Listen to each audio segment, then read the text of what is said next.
이 한 의사 선생님께서 원치 않게 중풍병에 걸리게 되었습니다. 의사로서 너무너무 수치스럽고 자존심이 상해서 기회가 되는 대로 이제 이 자살을 해야 되겠다, 이렇게 결심을 하게 되었습니다.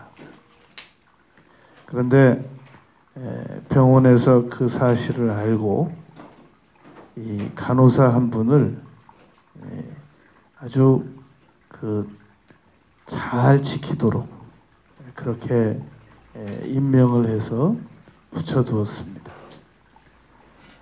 하루는 이 의사 선생님이 간호사에게 자신을 이 병원 그 뒷뜰에 있는 그 바다, 그 높은 바위로 데리고 올라가 달라고 부탁을 했습니다.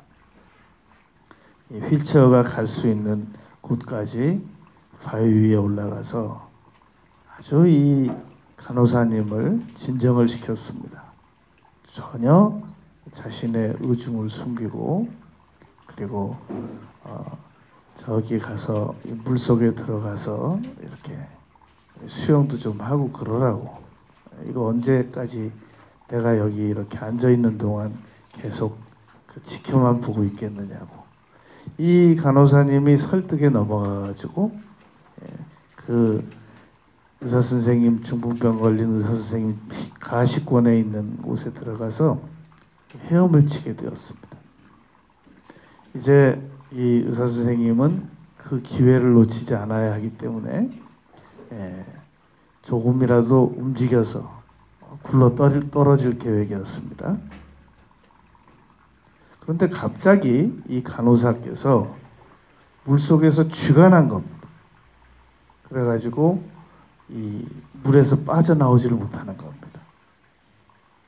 그 광경을 보던 이 중풍병 걸린 이 의사 선생님이 자신의 현재 상황을 제대로 인식을 하지 못하고 뛰어내려가서 물속에 들어가서 그 간호사를 건져냈다는 겁니다. 이게 실화로 이제 기록에 남아 있습니다. 사람이 한 번에 두 가지 생각을 못 합니다. 한 사람이 동시에 두 가지 생각을 못 한단 말입니다. 제주도 생각하면서 하와이 생각 못 하고, 하와이 생각하면서 제주도 생각을 못 하게 되어 있습니다. 그러므로 우리가 남은 생애를 살아나감에 있어서 어떻게 하면은 우리 마음을 지금보다 더 잘 지킬 수 있겠느냐라는 겁니다. 마귀는 우리 사람을 현혹시킬 때 첫 번째로 너는 할 수 없다 라고 계속 속입니다. 마가복음 9장 22절에 보면은 이 귀신 들리고 벙어리 되고 물불 가리지 않고 뛰어드는 아들을 둔 아버지가 예수님에게 이렇게 말씀드렸습니다.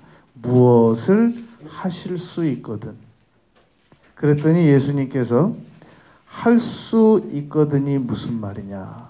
믿는 자에게는 능히 하지 못할 일이 없느니라. 이렇게 말씀하셨단 말입니다. 너의 현재 여건과 상황에서는 얼마든지 그렇게 생각할 수 있지 라고 말씀하지 않으시고 단번에 꾸짖으셨단 말입니다. 할 수 없다는 생각은 바라보지 마라.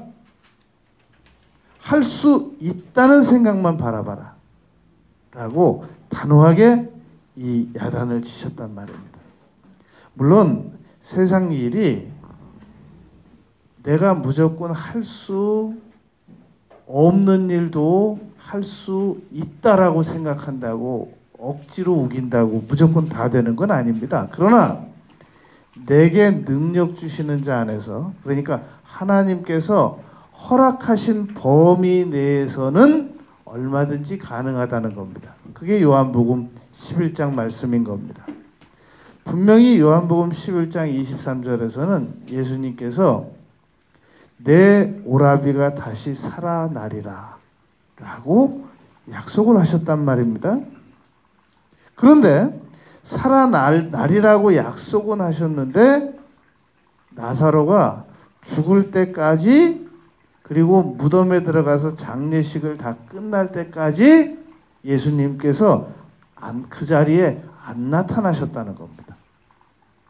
그리고 나사로가 죽은 후에 다시 오셔가지고 내 오라비를 어디에 두었느냐. 그러니까 이제 무덤으로 안내를 해서 모시고 갔단 말입니다. 그랬더니 돌을 옮겨 놓으라. 그러니까 마르다 마리아가 예수님께 그럽니다. 썩어서 지금 그 시체에 향취가 납니다. 그때 예수님께서 하신 말씀이십니다. 내 말이, 내가 너에게 분명히 내 말대로 들으면 하나님의 영광을 보리라 하지 않았느냐. 그러나 말씀은 좋은데 그게 어떻게 믿어지기가 쉽냔 말입니다. 그러니까 그럼에도 불구하고 하도 단호하게 말씀하시니까 돌을 옮겨 놓습니다.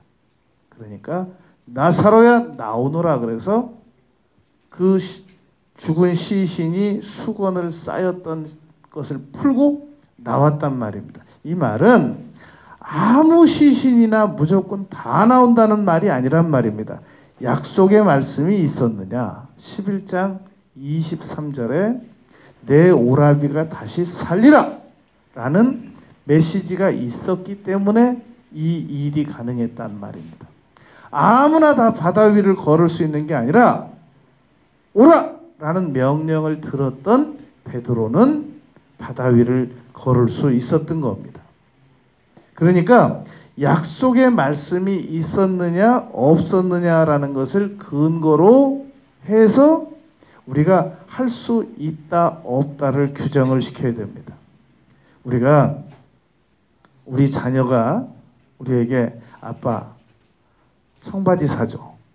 그러면 청바지를 아빠가 사주겠다라고 약속을 한 상태에서 우리 자녀가 아빠가 청바지 사준다는 걸 믿어야지. 아빠는 아무 약속도 안 했는데 우리 아빠는 나에게 반드시 청바지를 사줄 것이다. 이렇게 믿는 것은, 그것은 우리 자녀의 일방적인 믿음이란 말입니다.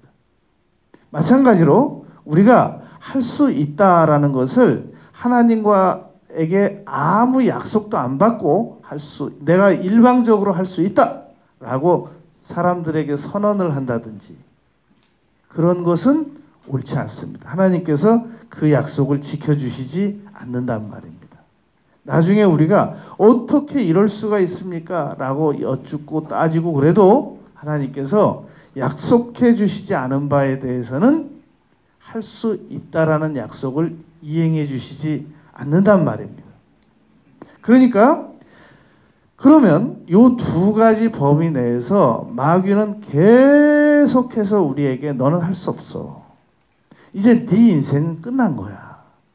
이제 네 나이를 생각해봐라.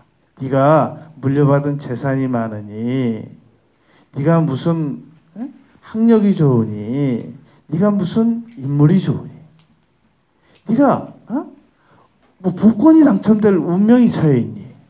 네가 뭐 가지고 살래? 너는 이제 인생 끝난 거야. 라고 계속 안 된다, 안 된다라는 얘기만 한단 말입니다. 그러면 우리가 할 수 있는 생각은 내 인생은 이제 끝났구나. 라고 생각할 수밖에 없단 말입니다. 이 미국의 한 여성이 이 몸이 자기가 평균 나가야 되는 체중보다 50kg가 더 나가는 여성이 있었습니다. 그리고 이 여성의 습관은 하루에 18시간 이상을 자야 뭐 좀 생각이 떠오르고 눈앞에 뭐가 보이는 그런 여성이었단 말입니다. 그런데 하루는 이 여성이 아니 내가 왜 지금 이렇게 살아가야 되나? 아니 나도 할 수 있지 않을까? 생각을 바꿨습니다. 다른 거 고상한 생각을 바꾼 게 아니라 아니 나도 할 수 있지 않을까? 왜 내가 할 수 없다는 생각만 가지고 살아가야 되는가? 그 생각 하나 바꿔가지고 노력을 했는데 한 달 안에 20kg의 체중을 줄입니다. 그리고 그때부터 이 여성이 할 수 있다라는 생각을 그 생각 하나 바꿔 먹고 계속 노력을 해서 이 유명한 카운슬러 사장이 됩니다. 사람들에게 무슨 대단한 고상한 얘기를 하는 게 아닙니다. 저는요, 제 체중보다 50kg가 더 나갔었고요. 그리고 잠 하루에 18시간씩 잤어야 되겠고요. 그리고 늘 우울증에 걸려 살았고요. 근데 여러분, 내가 큰 생각 바꾼 거 아닙니다. 할 수 없다는 생각에서 할 수 있다는 생각으로 그거 하나 바꿨는데 오늘 제가 이렇게 변했습니다. 그러면서 놀라운 변화를 일으켜서 TV 방송국에 이 출연을 하고 늘 주제는 같은 겁니다. 여러분 할 수 있습니다. 딱 그거예요. 여러분 마귀는 계속해서 너는 할 수 없어. 다 해도 너는 할 수 없어. 라고 우리를 속인단 말입니다. 그래서 우리는 체중 조절도 할 수 없고 공부도 더 할 수 없고 돈도 더 벌 수 없고 병도 나을 수 없고 모든 불화적인 환경에서도 못 빠져나오고 내 자녀도 나는 못 바꾸고 나도 나를 못 바꾸고 그냥 이렇게 살다 죽는 걸로만 끝나도록 한단 말입니다. 그런데 우리하고 똑같은 사람이 있었어요. 민수기 13장에 보면 12정탐꾼을 모세가 보냈습니다. 이 12정탐꾼이 다녀오더니 뭐라고 말하냐면 우리는 스스로 보기에도 민수기 13장 33절입니다. 메뚜기 같으니 아마 그들이 보기에도 그와 같았을 것입니다. 이 여호수아와 갈렙이 아니다. 그들은 우리의 밥이다. 라고 얘기를 했더니 이 10명이 이 여호수아와 갈렙을 가만두지 않으려고 했단 말입니다. 그리고 14장 1절로 넘어가면 이 10명의 부정적인 정보를 들은 그 백성들이 밤새 울었다라고 기록되어 있습니다. 하나님께서 이 10명을 어떻게 처리하셨느냐? 얘들아, 아니 너희들 어떻게 그렇게 부정적으로 생각하니? 아니 왜 그들을 여호수아와 갈렙 눈에는 밥이라고 보이고 왜 너희들 눈에는 너희들 자신이 메뚜기로 보이니? 제발 그러지 마라. 이렇게 설득하지 않으셨다는 겁니다. 민수기 14장 36절, 37절, 38절에 보면 그 10명을 그냥 일시에 죽여버리셨습니다. 더 이상 설득을 안 하셨다는 겁니다. 여러분, 마귀는 우리에게 할 수 없다. 너는 끝났다. 너희 집도 끝났다. 너희 주변 관계성자들도 다 끝났다. 너는 앞으로 무슨 일을 해도 다시 회복은 어렵다. 그렇게 말합니다. 계속 그렇게 말합니다. 그러니까 한 가지 길이 있는데 자살하는 건 어떠니? 그냥 이 힘든 세상 굳이 그렇게 힘들게 살아나가지 말고 그냥 빨리 세상 끝내는 건 어떠니? 이거 마귀가 우리에게 하는 것이란 말입니다.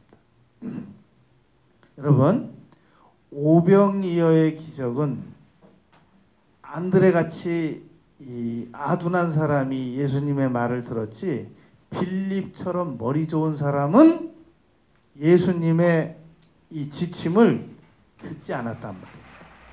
불가지론을 내세웠단 말이에요. 여기가 지금 거의 여러분 그거 아세요? 오병이어를 일으킨 지역이 빌립 고향이었다는 거? 누구보다도 더 잘 알아요. 그 지형을. 그러니까 빌립이 예수님께 그랬습니다. 여기서 2000데나리온 가져도 여기 있는 사람들 못 먹입니다. 그런데 안드레가 한 일을 보면 여기 어린아이가 가져온 오병이어 이거 있는데요. 오병이어 가지고 어떻게 10,000명을 먹입니까? 5천 명을 먹이고. 그러나 적어도 안드레의 사고는 예수님은 하실 수 있다라는 것이었었고, 빌립의 사고는 예수님도 안 되고, 여기 모인 사람들 다 머리 동원해도 안 되고, 자기가 생각해봐도 안 된다. 할 수 없다라는 생각이었단 말입니다. 그러나 오병이어의 이적은 일어났습니다. 그 이후에 칠병이어의 기적도 일어났단 말입니다. 우리는 무디가 이렇게 말했습니다. 세상 사람들은 보고 믿는다. 그러나 우리 믿음의 사람들은 믿고 본다. 믿는 것을 본다. 그렇게 말했단 말입니다. 사람의 두뇌는 절대 두 가지를 동시에 생각할 수 없습니다. 할 수 있다고 믿으면서 할 수 없다는 걸 동시에 믿을 수 없고, 할 수 없다고 믿으면서 할 수 있다는 생각을 동시에 믿을 수 없습니다. 그러므로 우리는 철저하게 남은 생애를 할 수 있다라는 생각을 가지고 살아가야 됩니다. 예레미야 6장 19절에 보면 땅이여 들으라 내가 이 백성에게 재앙을 내리리니 이것이 그들의 생각의 결과이다. 할 수 없다라는 생각을 가진 사람은 결과가 할 수 없는 것으로 끝납니다. 해보지도 않고 행동하는 2%가 행동하지 않는 98%의 사람들을 인도한다고 그러지 않습니까? 그러니까 우리는 할 수 없는 걸 할 수 없다고 그러면 그 사람은 판단력이 정확한 사람입니다. 할 수 없는 일을 할 수 있다고 믿는 사람은 그 사람은 판단력이 잘못된 사람이란 말입니다. 그런데 할 수 있는 일을 할 수 없다라고 믿는 사람은 판단력도 올바르지 못한 사람이지만 그 사람은 반드시 실패할 수밖에 없습니다. 마귀는 요한복음 10장 10절에 보면 우리를 죽이고 멸망시키는 게 목표이기 때문에 마귀는 거짓말의 전문가잖아요. 선악과도 하나님께서 말씀하신 것과 다르게 거짓말시켜서 따서 먹어가지고 에덴 동산에서 아담과 하와가 쫓겨나게 만들었잖아요. 마귀는 절대 거짓말장이고 절대 참소자고 절대 우리를 심리적 불구로 만들어내는 그런 존재란 말입니다. 두 번째, 내 마음을 지킨다는 것은 이 믿는 자들이 예수님의 이름으로 명령을 하면 문제가 해결된다는 것을 마귀는 못 믿게 합니다. 우리 마음을 못 지키게 한단 말입니다. 마가복음 4장 35절부터 보면 풍랑이 일어났습니다. 예수님께서 풍랑을 꾸짖으셨고 잠잠하라고 명하셨습니다. 그랬더니 풍랑이 잠잠해졌습니다. 마가복음 16장 17절에서 너희가 내 이름으로 귀신을 쫓으라고 분명히 예수님께서 가르쳐 주셨단 말입니다.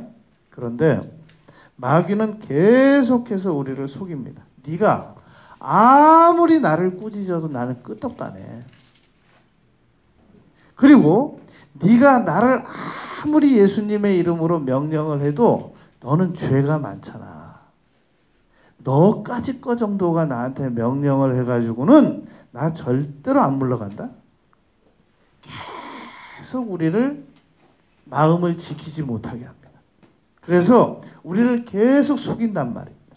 그래서 예수님의 이름으로 얼마든지 명령해서 많은 것을 얻을 수 있는데도 불구하고 우리는 그것을 못 얻습니다. 여러분, 이 미국의 그 특수부대 네이비실 그 직원들은 전 세계를 이렇게 분할해 가지고 그 특수대원들이 훈련을 받아서 이 관할을 합니다. 그래서 우리 한반도에 우리 한국에 담당하는 그 네이비실 그 특수 요원들도 있고, 일본만 전담하는 사람도 있고, 중국 전담하는 사람, 러시아 전담하는 사람, 전 세계의 그 관할 지역을 맡은 이 네이비실 특수 요원들을 미국에서는 은밀히 양성 중에 있습니다. 그런데 그분들은 어떻게 그렇게 소인원인데도 엄청난 일을 하느냐면은 그 지원 부대가 있기 때문입니다. 그래서 이 모자를 쓰고 레이저로 자기가 맞추기를 원하는 목표물을 비추고 있으면 비행기에서 계산을 합니다.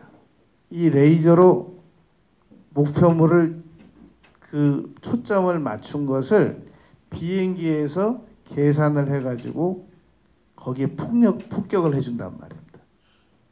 그러니까 그 네이비실 그 특수 요원들이, 훈련을 받은 요원들이 자기 몸에 가지고 다니는 것은 많지 않지만 그 지원하는 그 지원 그 규모는 엄청나단 말입니다.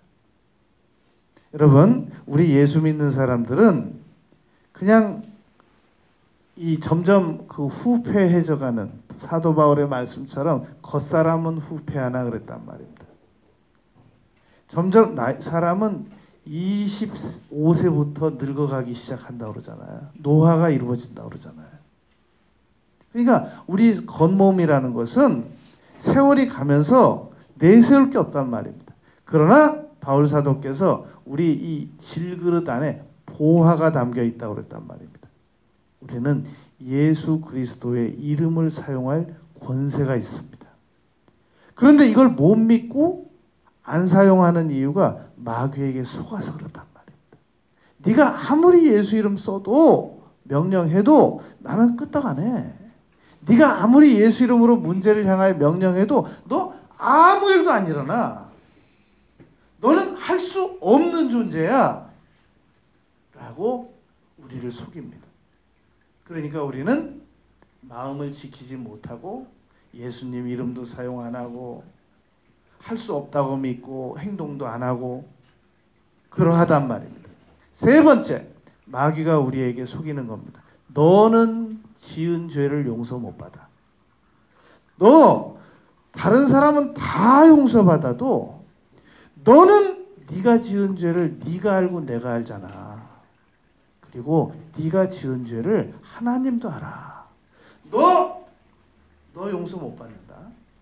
어?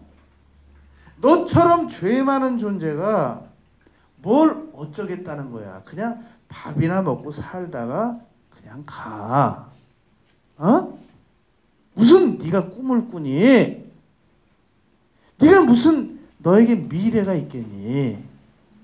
너는 그냥 지금까지 네가 지은 죄 하나로 볼 때 넌 지금 당장 딱 세상에서 그만 살고 끌려가도 너는 할 말이 하나도 없는 죄이냐. 마귀가 계속 우리를 원폭을 퍼붓듯이 공격합니다. 그러나 마태복음 18장에서 예수님께서는 우리가 똑같은 죄를 반복해서 짓더라도 7번씩 70번이라도 용서해 주신다고 그랬습니다. 만일 우리가 우리 죄를 자백하기만 하면 우리의 죄는 예수님의 피로 씻음받고 예수님 앞에서 용서받겠다고 그랬습니다. 여러분 그거 기억나세요? 예수님께서 부활하셨을 때 어디 사람이 없어서 7 귀신 들렸던 막달라 마리아를 제일 먼저 만나 주셨다는 거. 인류 최초로. 가능해요? 그게?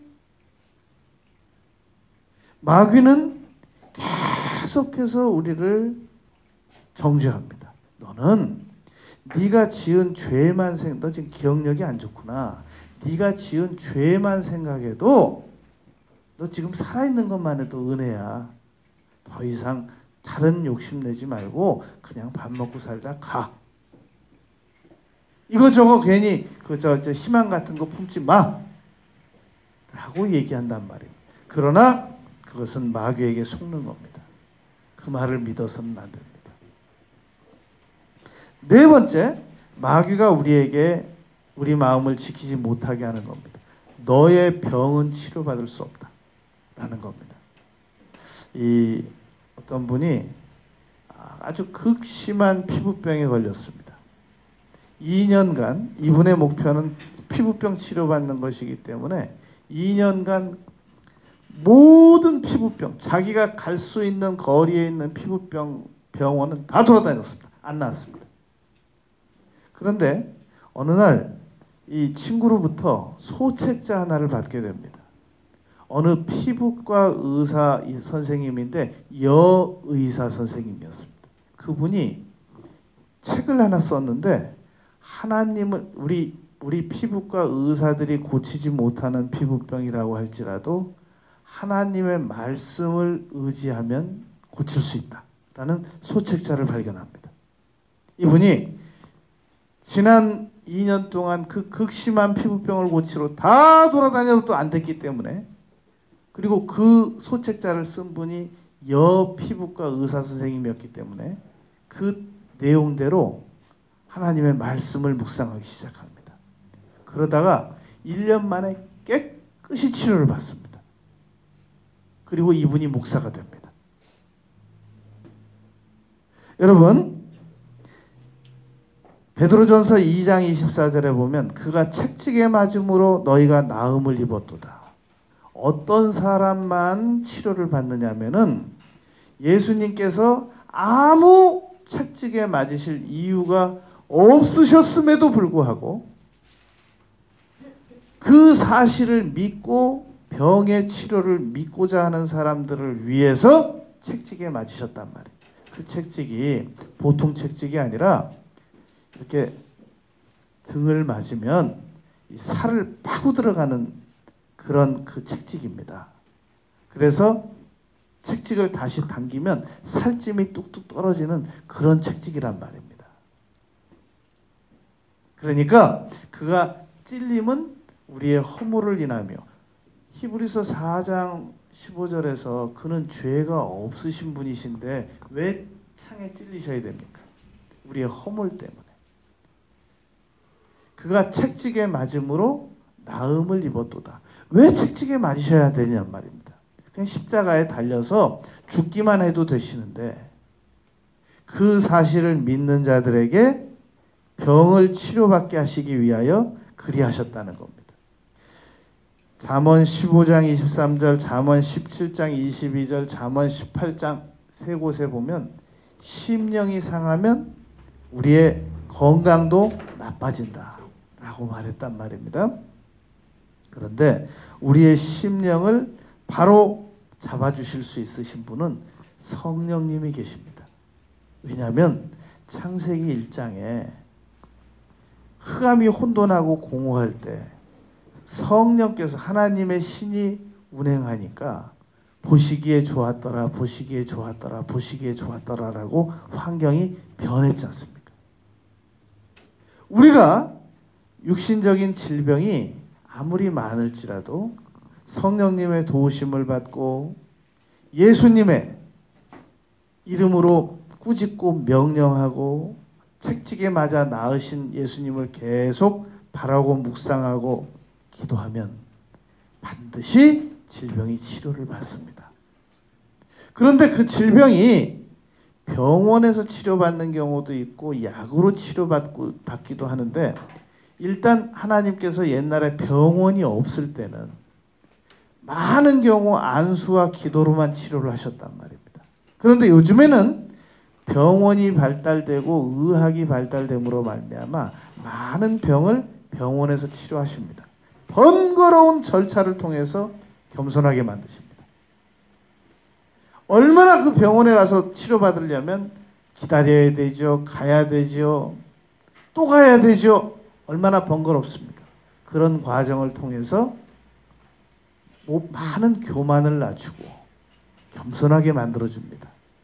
그러니까 분명한 것은 신유의 은사는 안수받아서 나타나기도 하고 과학, 문명, 병 치료 방법을 통해서도 나타난단 말입니다.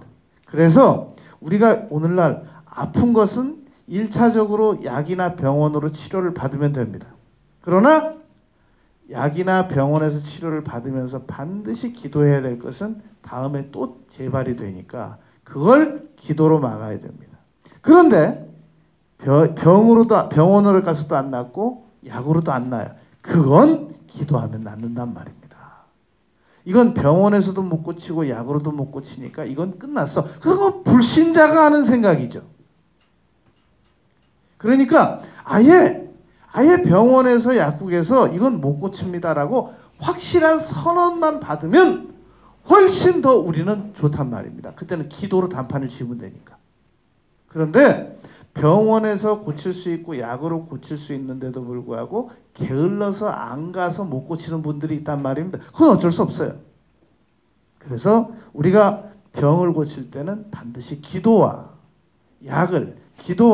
병원을 같이 활용하되 반드시 하나님께서는 병을 고치실 수 있으신 분이심을 믿어야 된단 말입니다. 열왕기상에 보면 아사 왕이 발에 병이 들었는데 의원만 의지하다가 죽었다라고 역대기 기자는 경고하고 있습니다. 우리가 병원도 가야 되고 약도 먹어야 되는데 병원만 의지하고 약만 의지하면 못 고치는 경우가 많습니다. 그래서 병원에서 마취가 풀렸는데도 풀리지 모르고 수술하는 환자들이 미국에서 1년에 1만 명이 넘는데요. 손도 묶어놓고 발도 묶어놓고 그런 상황에서 중간에 마취가 풀려서 통증이 오는데도 의사 선생님들이 마취가 풀린지 모르고 계속 수술을 강행하는 사례가 1년에 10,000명이 넘는데요. 그래서 반드시 병원 갈 때, 약 먹을 때 하나님 제가 이 약 먹습니다. 주님 제가 이 병원 갑니다. 기도 드리면서 치료해야 된단 말입니다. 그러면 훨씬 더 치료가 빠릅니다. 그런데 병원에서도 안 되고 약으로도 안 된다고 아예 포기가 이루어진 건 기도하면 거의 확실히 낫는단 말입니다. 5번째, 끝으로 마귀는 우리의 생각을 못 지키도록 만드는 방법 중에 하나가 너는 현재 가난해서 못 빠져나온다라는 겁니다. 그러나 고린도후서 8장 9절에서 주 예수 그리스도의 은혜를 알거니와 부요하신 자로서 너희를 위하여 가난하게 되심은 그의 가난함으로 말미암아 너희를 부요하게 하려 하심이니라 라고 말씀했습니다. 우리가 과거에 어렵게 살던 시대가 있었습니다. 그래서 너무너무 우리나라가 국민소득 70불이 뭡니까? 그런 시대가 있었단 말입니다. 세계 최하위 극빈국에 우리나라가 속해 있었단 말입니다. 그래서 지금 이렇게 국민소득이 높아지고 잘 살고 있는데도 아직도 우리 마음속에는 그냥 나는 계속 이렇게 가난하게 살 수밖에 없을 거야 라고 하는 그런 의식이 우리 잠재의식 속에 남아 있습니다. 그러나 그렇지 않다는 겁니다. 이 미국의 사회심리학자 웨스트우드 박사가 초등학교 1학년 학생들 100명을 모았습니다. 그리고 그들에게 너희들 앞으로 장래에 어떤 사람이 되고 싶으니? 그러니까 얘들이 무슨 직업의 가지수를 압니까? 그래도 요즘에는 이제 직업 가지수에 대한 안내서가 많이 나왔습니다. 그래서 이 고등학생들에게 직업 안내 설명을 할 수 있는 그런 그 카드 놀이도 있고, 그래서 아이들의 눈을 뜬단 말입니다. 아, 이런 직업도 있구나, 이런 직업도 있구나, 이런 직업도 있구나. 초등학생들 100명에게 그 아이들에게 고백을 받아냈습니다. 너는 앞으로 장래에 어떤 사람이 되고 싶으니? 다 받아서 추적 조사를 했단 말입니다. 100명 중에 98명이 자기 입으로 시인한 대로 그 직업을 선택하더라고요. 우리가 우리 자녀들을 계속해서 너는 미래에 틀림없이 잘 살 수 있다. 지금 우리 집은 이렇게 부유하지 못하더라도 하나님께서 우리 믿는 자들에게 틀림없이 부유를 주신다고 그랬다. 그리스도께서 부유하신 분이신데 가난하게 되신 이유는 우리가 예수님 믿는 사람들 다 가난하게 살아가게 하려고 그러신 게 아니라 부유케 하려고 그러셨다.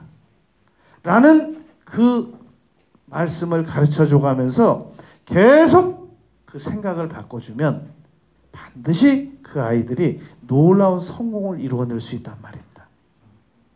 그러니까 우리가 오늘 잠언 4장 23절에서 무릇 지킬 만한 것보다 더욱 내 마음을 지키라라는 말은 나는 현재 가난에서 반드시 빠져나올 수 있다 라고 마음을 지켜야 됩니다. 내가 뭐 어렸을 때 정말 지금 그래도 우리 집은 이거 호텔이야. 내가 어렸을 때는 정말 단칸방 하나에서 온 가족이 다 살았어. 내가 뭘 더 바래? 나는 그냥 우리 애들한테도 뭐 크게 안 바랄 거야. 물론 겸손하고 공손하고 좋은데 성경에서는 그렇게 안 써 있어요. 얼마든지 더 많은 물질적인 축복을 받을 수 있다고 가르치고 계신단 말입니다. 아브라함도 그랬고 이삭도 그랬고 야곱도 그랬고 요셉도 그러했단 말입니다. 그러니까 엄마는 너희들에게 뭐 그냥 큰 거 안 바래. 그냥 월급 잘 받고 새끼 안 굶고 빚 안 지고 난 그것만 해도 감사하다. 물론 그것도 참 좋은 말이에요. 그런데 마음을 더 지키세요. 하나님께서 얼마든지 더 축복을 받을 수 있습니다. 그리고 지금까지 우리가 어떤 질병에 빠져 있었다고 할지라도 우리는 고침받을 수 있습니다. 한번 병원 걸리면 못 고쳐. 그냥 그걸로 끝이야. 그냥 더 이상 악화되지 않게 잘 살다가 난 그러고 갈 거야.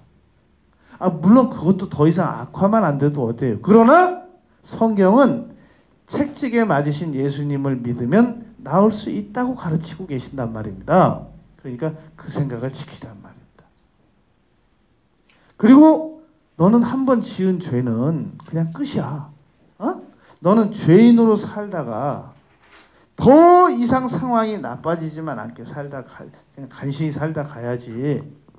네가 죄인 처지에서 신분에서 사람이 겸손하게 주제를 알아야지. 뭘 네가 어디 나서서 뭘 하려고 그러니? 그것도 마귀가 우리를 속이는 생각이란 말입니다. 그리고 예수님 이름으로 꾸짖어 명령하면 얼마든지 지금보다 우리가 환경을 더 나았게 살아갈 수 있는데 불구하고 마귀가 우리를 속인단 말입니다. 네 주제에 무슨 예수님의 이름으로 명령을 하니? 좀 그러지 마라 좀. 속지 말아야 됩니다. 마음을 지켜야 됩니다. 마귀가 너는 할 수 없어. 다 해도 너는 안 돼.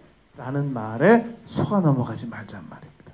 무릇 지킬 만한 것보다 마음을 지키고 남은 생애를 성공적으로 살아가는 우리 모두가 되시기를 바라겠습니다. 아버지 하나님, 저희들의